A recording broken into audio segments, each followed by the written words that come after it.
ಹರಿಹರ ತಾಲೂಕು ಹರಿಹರ ನಗರದಲ್ಲಿ ಪ್ರತಿ ವರ್ಷದಂತೆ ಈ ವರ್ಷವೂ ಅಯ್ಯಪ್ಪ ಸ್ವಾಮಿ ದೇವಸ್ಥಾನದ ಮಹಾದೀಪೋತ್ಸವವನ್ನು ಆಯೋಜನೆ ಮಾಡಲಾಗಿದೆ.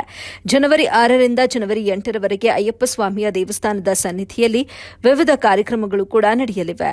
ಆಗಸ್ಟ್ 6ರಿಂದ ಶ್ರೀ ಹರಿಹರೇಶ್ವರ ದೇವಸ್ಥಾನದಿಂದ ಮಹಾದೀಪೋತ್ಸವ ಕಾರ್ಯಕ್ರಮ ಪ್ರಾರಂಭವಾಗಿದ್ದು, ತುಂಗಭದ್ರಾ ತೀರದಲ್ಲಿರುವ ಅಯ್ಯಪ್ಪ ಸ್ವಾಮಿ ದೇವಸ್ಥಾನದವರೆಗೂ ಸಾವಿರಾರು ಸಂಖ್ಯೆಯಲ್ಲಿ ಮಹಿಳಾ ಭಕ್ತರು ತಮ್ಮ ಕೈಯಲ್ಲಿ ದೀಪ ಹಿಡಿದು ಲಕ್ಷ ದೀಪೋತ್ಸವದಲ್ಲಿ ಭಾಗವಹಿಸಿದರು. ಕಾರ್ಯಕ್ರಮದಲ್ಲಿ ಶಾಲಾ ಮಕ್ಕಳಿಗೆ ಭರತನಾಟ್ಯಂ ನೃತ್ಯ ಯೋಜನೆಯನ್ನ ಮಾಡಲಾಗಿತ್ತು.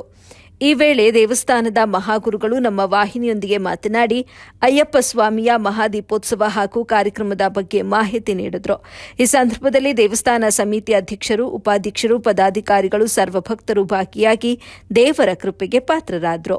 ವರದಿ ಸೈಯದ್ ಶಮೀರ್, ಎಬಿ ನ್ಯೂಸ್ ಕನ್ನಡ, ಹರಿಹರ.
മഹാഗണപതി ഹോമവും നിത്യം നടന്നു വരുന്നതാണ്.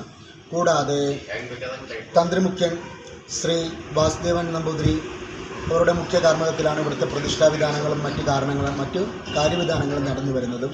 അദ്ദേഹത്തിൻ്റെ ചിട്ടപ്രകാരമുള്ള എല്ലാ രീതിയിലുള്ള പടിത്തരങ്ങളിലാണ് ഇവിടെ എല്ലാവിധ നിവേദ്യാദി കർമ്മങ്ങളെല്ലാം നടന്നു വരുന്നതും. ഈ മഹാക്ഷേത്രത്തിലേക്ക് വരുന്ന ജനങ്ങൾ എല്ലാ രീതിയിലും അനുഗ്രഹത്തിന് പാത്രീഭൂതരാകുന്നതാണ്. സ്വാമിയെ ശരണം.